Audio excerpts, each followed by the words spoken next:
Hello, dear ladies and gentlemen, welcome to Dr. Numismatik I'm.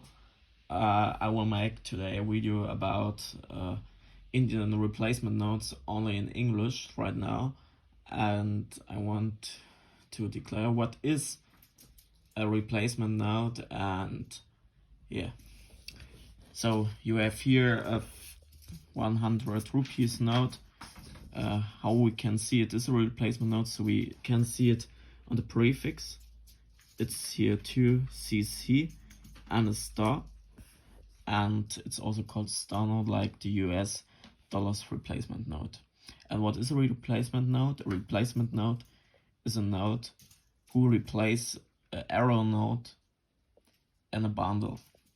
And so we have here an old 100 rupees note with Mahatma Gandhi, and here for blind guys, backside the mountains. It's from 2018. Very nice, with 2cc star prefix. It's a replacement note. And here we have a 500 rupees note from 2016 with Mahatma Gandhi and 4cc star prefix.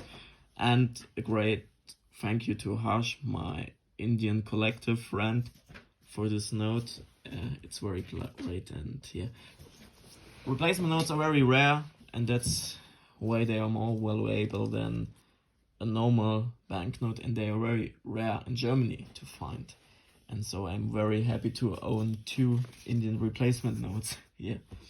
On the back side we have this building here and the glasses. Yeah, and here's it's from 2018, sorry. Yeah, thank you for watching my short video about Indian replacement notes. I hope you enjoyed it, and if you don't subscribe me, please do it and like it, and I hope I see you again in my next video. Best greetings, Dr. Numismatik from Germany.